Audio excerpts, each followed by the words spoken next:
మెరుపు కలలు మెరుపు కలలు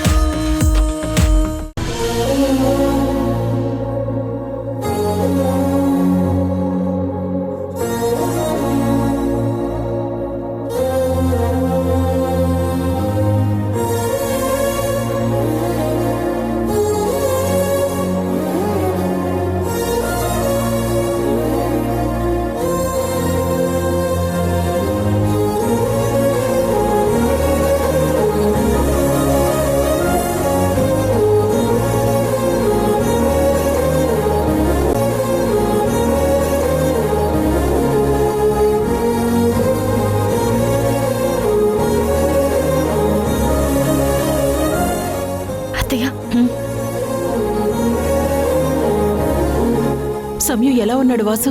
ఏమి ఇబ్బంది లేదు కదా? లోపల ఆయన్ని. ఏంటి సంయుక్త, లోపల వాసుకి ఏమైంది? అంతా బానే ఉంది కదా?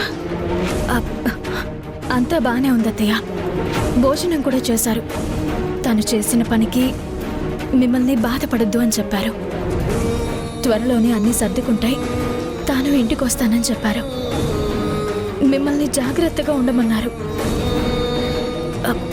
ఒకవేళ మా అమ్మ ఏమన్నా అన్నా గానీ మీరెవరూ ఏం పట్టించుకోవద్దని చెప్పారు. నాకు తెలుసమ్మా, వాడెక్కడున్నా వాడి ఆలోచనంతా నా గురించే ఉంటుంది. అలాంటి వాడు నా గురించి ఒక్క క్షణం కూడా ఆలోచించకుండా నా తమ్ముడి కుటుంబం గురించి ఆలోచించి ఇంత పెద్ద నిర్ణయం తీసుకున్నాడంటేనే నాకు చాలా గర్వంగా ఉందమ్మా. కానీ నువ్వు ఎంత దాచినా నీ కళ్ళల్లో ఎంత బాధుందో నాకు తెలిసిపోతుంది సంయుక్త. అయినా నువ్వేం కంగారు పడకు, నేను ధైర్యంగానే ఉంటాను. నా కొడుకు మీద నాకా నమ్మకం ఉంది. అలాగే వాడు లోపలున్నా నువ్వు బయటున్నావుగా. వాడు ఏ తప్పు చెయ్యలేదు కాబట్టి వాడు కడిగిన ముత్యంలా తిరిగి వస్తాడని నాకు నమ్మకం ఉందమ్మా.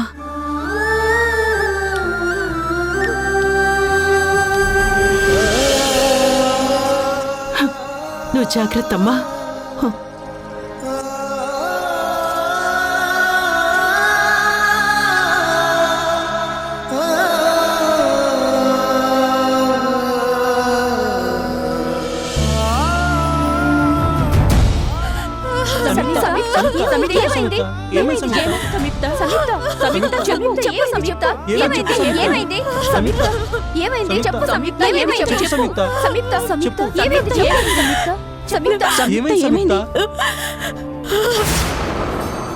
వాసు,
ఏం చేస్తున్నారంతా? ఇది పోలీస్ స్టేషన్ అనుకుంటున్నారా లేదా కూరగాయల మార్కెట్ అనుకుంటున్నారా? మీ ఇష్టం వచ్చినట్టు ప్రవర్తిస్తున్నారు. గవర్నమెంట్ ప్రాపర్టీని ఇలా ధ్వంసం చేస్తే అది ఎంత పెద్ద క్రైమో తెలుసా మీకు? మీరు జర్నలిస్టులుగా బిహేవ్ చేయండి, వీధి రౌడీల్లా కాదు. మీరు పోలీసుల్లా ప్రవర్తిస్తే మేము జర్నలిస్టులా ప్రవర్తిస్తాం. నేరం ఒప్పుకున్నాడని రక్తం వచ్చేలా కొడతారా? ఏ రాజ్యాంగంలో రాస్తుంది ఇలా కొట్టమని? మీరు చేసింది కరెక్ట్ అయితే ఇప్పుడు మేం చేసింది కూడా కరెక్టే. మీరు మనుషుల్ని కొట్టినప్పుడు మేము ఇలా సామాన్లు విరగొడితే తప్పవుతుందా? చెప్పండి, మాట్లాడండి. కొన్నిసార్లు నిజాలు రాబట్టడానికి అలా చేయాల్సి వస్తుంది. అది మా డ్యూటీలో భాగం. అంతేకాని వాళ్ళ మీద ఎలాంటి శత్రుత్వం మాకుండదు. అది అర్థం చేసుకోండి. ముందు మీరు అర్థం చేసుకోండి. నేరం ఒప్పుకున్న మనిషిని స్పృహ తప్పేలా కొట్టడం కాదు, దొరకకుండా తప్పించుకుని తిరుగుతున్న ఆ రాహుల్ని పట్టుకోండి, అరెస్ట్ చేయండి, ఎఫ్ఐఆర్ ఫైల్ చేయండి, ఇద్దరిని సెల్లో వేసి ఇంటరోగేట్ చేయండి. అంతేకాని మినిస్టర్ కొడుకుని కనీసం అతని కోసం వెతకుండా తప్పుకున్న మనిషిని ఇలా టార్చర్ చేయడం కరెక్ట్ కాదు. అంటే ఏంటి మీ ఉద్దేశం? నేను రాహుల్ గురించి పట్టించుకోవట్లేదు అనుకుంటున్నారా? మేము అరెస్ట్ చేయడానికే చూస్తున్నాం, కానీ అతను ముందస్తు బెయిల్ తీసుకుని కనిపించకుండా దాక్కున్నాడు. ఎక్కడున్నాడో వెతుకుతున్నాం. అతను ఎక్కడున్నా ఖచ్చితంగా రేపు కోర్టుకు తీసుకొస్తాం. మా దగ్గరున్న ఆధారాలన్నిటినీ కోర్టుకి సబ్మిట్ చేస్తాం. అక్కడే తేలుతుంది ఎవరు దోషో ఎవరు నిర్దోషో. పెద్దవాళ్ళు కదా, అలాంటి వాళ్ళకి బెయిల్ వెంటనే వచ్చేస్తుంది. కానీ సామాన్యులకి ఎలాంటి బెయిలు రాదు. కనీసం మనుషులుగా కూడా చూడరు. మీరన్నట్టు రేపు రాహుల్ కోర్టుకి రాకపోతే తర్వాత తీవ్ర పరిణామాలు ఎదుర్కోవాల్సి వస్తుంది. అది గుర్తుంచుకోండి. పదండి, రేపు కోర్టులో చూసుకుందాం.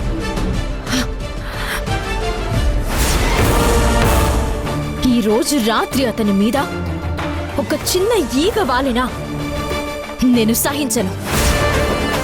చెప్తున్నాను, గుర్తుంచుకోండి. ఇప్పటికే మీరు చేయి వేసి చాలా తప్పు చేశారు. ఇంకోసారి ఇది రిపీట్ అయితే మాత్రం ఈసారి స్టేషన్లో కుర్చీలు మాత్రమే విరిగాయి. రేపు ఎవరికి ఏం విరుగుతాయో నేను చెప్పను.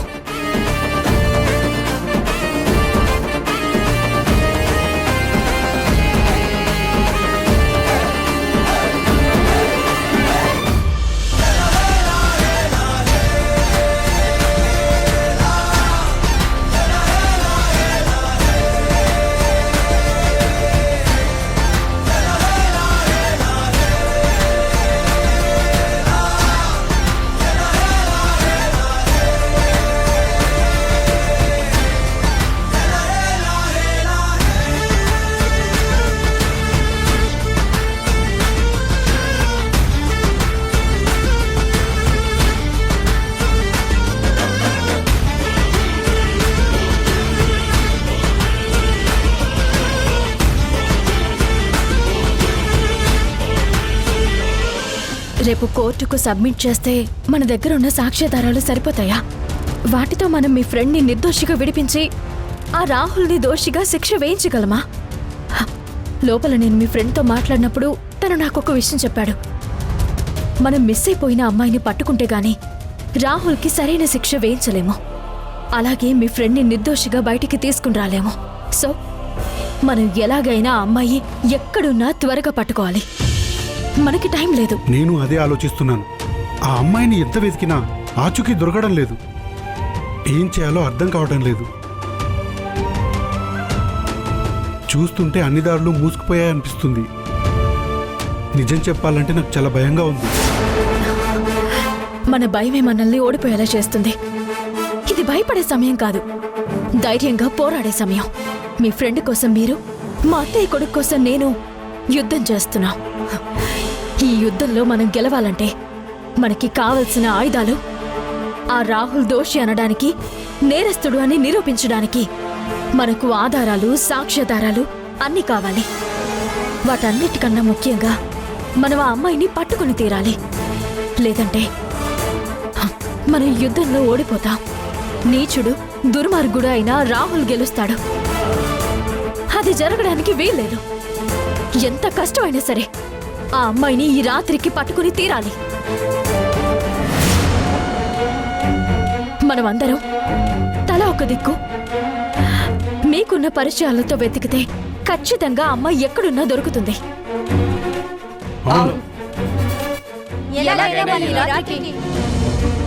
అమ్మాయి ఎక్కడున్నా సరే మనం పట్టుకొని తీరాలి. మన వాసుని మనం కాపాడుకోవాలి. మన వాసుని మనం కాపాడుకోవాలి. మన వాసుని మనం కాపాడుకోవాలి.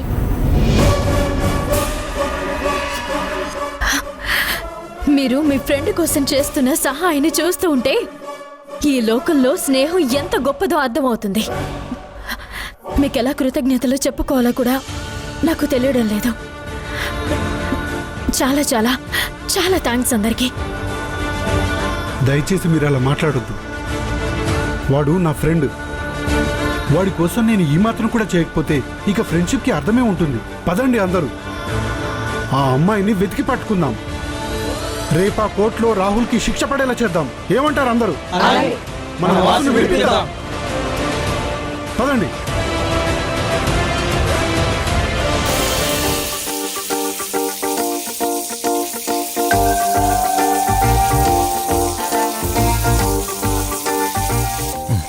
ఏంటి సౌందర్య ఈరోజు ఇంత బిజీగా ఉంది?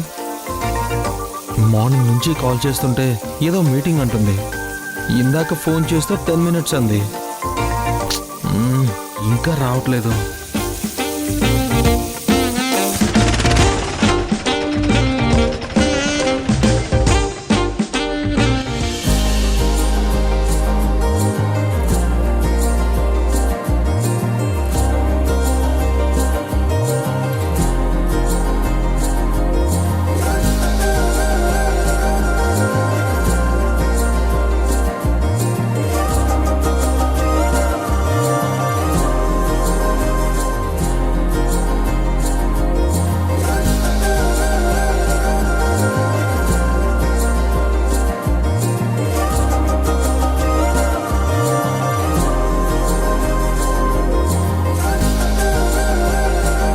హాయ్ రిషి.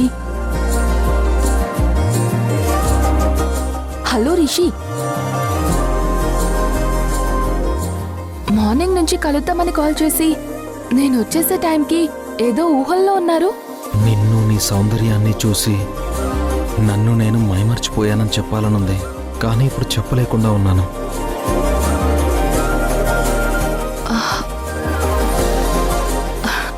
హలో, ఏయ్ సారీ నేను పిలిచినా పలకడం లేదు. ఏదో బిజీగా ఉన్నట్టున్నారు.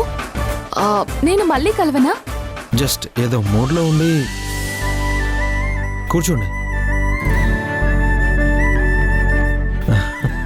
చెప్పండి, ఏంటి విశేషం? ఎలా ఉన్నారు? మార్నింగ్ నుంచి చాలా బిజీగా ఉన్నట్టున్నారు. చాలా ఆనందంగా ఉన్నాను రిషి. ఓ, ఈ రోజు నా లైఫ్లో చాలా ముఖ్యమైన రోజు. నేను కన్న కలకి మొదటి అడుగు పడింది. Wow, great. అయితే ఈరోజు పార్టీ ఉందన్నమాట. సూపర్. మనం అనుకున్నది సాధించాలన్న కసి, ఇష్టం ఉండాలి. అప్పుడే మనం గోల్ రీచ్ అవ్వగలుగుతాం. ఇంతకీ ఏంటది చెప్పనలేదు? నేను కూడా హ్యాపీగా ఫీల్ అవుతాను కదా. తప్పకుండా. ఎవరికి చెప్పినా చెప్పకపోయినా మీలాంటి వాళ్ళకి ఖచ్చితంగా చెప్పాలి. నాకు చిన్నప్పటి నుంచి మోడలింగ్ అంటే చాలా చాలా ఇష్టం. మా అమ్మ కూడా నన్ను బాగా ఎంకరేజ్ చేస్తుంది. ఈరోజు ఒక కంపెనీకి మోడల్గా సంతకం చేశాను. ఇక మిగిలింది మీలాంటి మంచి వాళ్ళు ఇంతకు ముందు ఎంతో మంది మిస్ ఇండియాగా పార్టిసిపేట్ చేయడానికి ఫైనాన్సర్గా స్పాన్సర్ చేసిన మీరు నాకు కూడా హెల్ప్ చేస్తే నెక్స్ట్ మిస్ ఇండియాకి పార్టిసిపేట్ చేయాలనుంది. నా లైఫ్లో నాకున్న ఒకే ఒక కోరిక. ఈ అమ్మాయిని పెళ్లి చేసుకోవాలని నేను అనుకుంటూ ఉంటే తినేంటి మోడలింగ్ మిస్ ఇండియా అంటుంది. తనకున్న అందానికి తెలివితేటలకు ఎంకరేజ్ చేస్తే మిస్ ఇండియా అవడం పెద్ద కష్టమేం కాదు, కానీ నాకు నా భార్య మిస్ ఇండియా అవడం కన్నా నా ఇంటికి మహారాణిలా ఉండాలనుకుంటున్నాను కదా.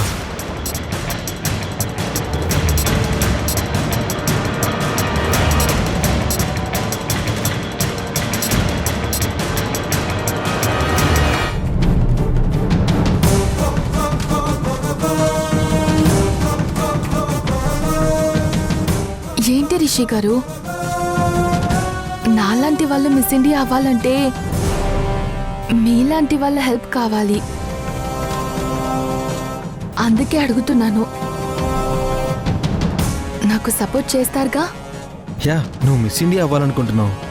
నేను నా కాబోయే భార్య నాకు సపోర్ట్గా ఉంటూ నా ఇంటికి మహారాణిలా ఉండాలనుకుంటున్నాను తప్ప నలుగురి కళ్ళకు ఆనందాన్ని పంచే వ్యక్తిగా ఉండాలి అనుకోవడం లేదు. తప్పేముంది రిషి, ఎవరి ఆశలు కోరికలు వాళ్ళవి. కానీ నేను నా గురించి అడుగుతుంటే నువ్వెందుకు నీ కాబోయే భార్య గురించి చెప్తున్నావు? ఎందుకేంటి, నేను నిన్ను పెళ్లి చేసుకోవాలనుకుంటున్నాను, అందుకే.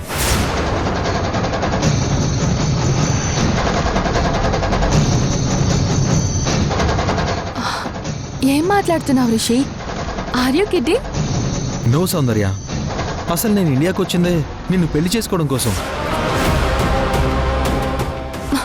పిచ్చి పిచ్చిగా మాట్లాడుతున్నావేంటి? నేను నిన్ను పెళ్లి చేసుకోవడం ఏంటి? ఒక అమ్మాయి సరదాగా మాట్లాడితే పెళ్లి చేసుకుంటారా? అమెరికా నుండి వచ్చినంత మాత్రాన నువ్వు అడగగానే పెళ్లి చేసుకుంటాను అనుకుంటున్నావా? కామన్ సెన్స్ ఉండక్కర్లేదా? మిస్ ఇండియా అవ్వాలనుకుంటున్న అమ్మాయి పెళ్లి ఎలా చేసుకుంటుంది అనుకున్నావు? Cool down Soundarya, cool. ఎందుకలా ఎమోషనల్ అవుతున్నావు? Control your self. అసలు నీకు పెళ్లి చేసుకునే ఉద్దేశం లేకుంటే నీ ప్రొఫైల్, నీ ఫొటోస్ నా దగ్గరికి వచ్చాయి. నా ఫొటోస్ మీ వాళ్ళు ఎందుకు అడిగి తీసుకున్నారు? వాట్? నా ప్రొఫైల్ ఫోటోతో సహా నీ దగ్గరకు వచ్చిందా? ఏం మాట్లాడుతున్నావు? నా ప్రొఫైల్ నాకు తెలియకుండా నీకు పంపించిందెవరు? అసలు ఇదంతా ఎవరు మాట్లాడారు? మీ మేనత్త విమలమ్మ గారు.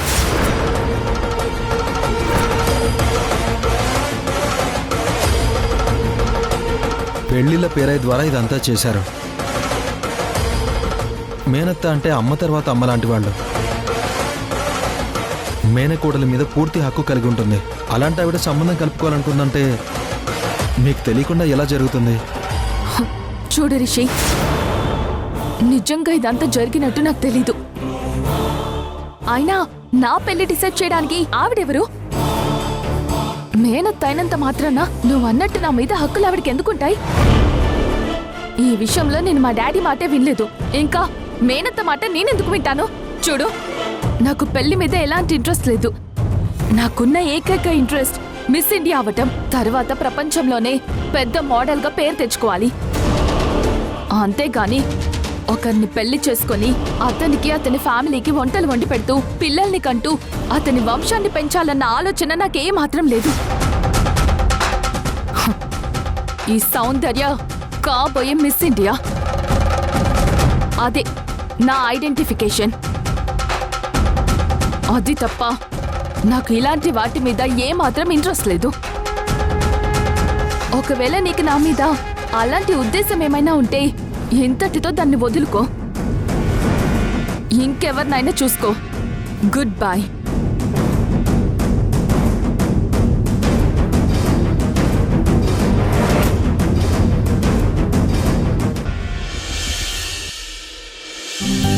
గుండెలోనా సవ్వడుందే, గొంతులోనా ప్రాణముందే.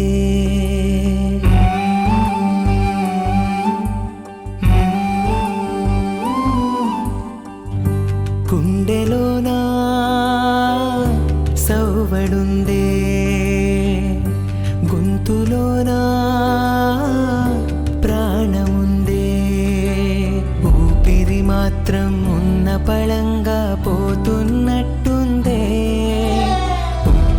బిక్కిరి చేసే బాధే చుట్టుముట్టిందే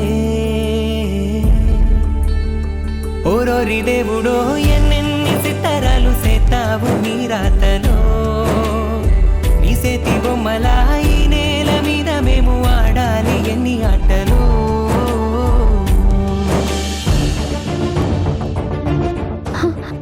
అత్తయ్య అక్క వస్తుంది.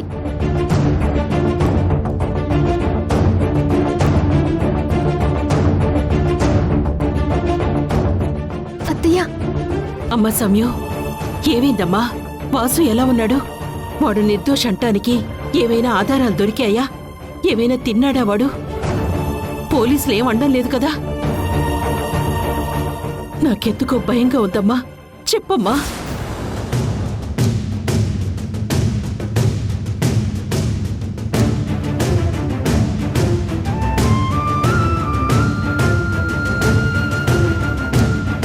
ఏంటమ్మా అడుగుతుంటే సమాధానం చెప్పకుండా అలా ఉన్నావు? చెప్పమ్మా, నాకెందుకో భయంగా ఉంది. నేను పోలీస్ స్టేషన్కి వచ్చానన్న మాటే గాని నేను వాడిని చూడలేదు. ఎలా ఉన్నాడమ్మా వాడు? ఆ?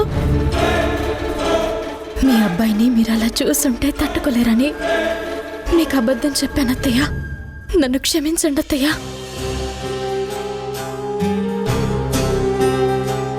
మమ్మా మమ్మా మమ్మా అక్క మమ్మా ఏమైందమ్మా? ఏమైందమ్మా? ఎవరేమన్నారు? కానీ వీళ్ళు అతన్ని నాకిచ్చి పెళ్లి చేస్తాను అని చెప్పారంట. అక్క ఇందులో అత్తయ్య తప్పేం లేదు. ఏం జరిగిందో నేను మీకు అర్థమయ్యేలా చెప్తాను. అసలు ఏం జరిగిందంటే ఆపో.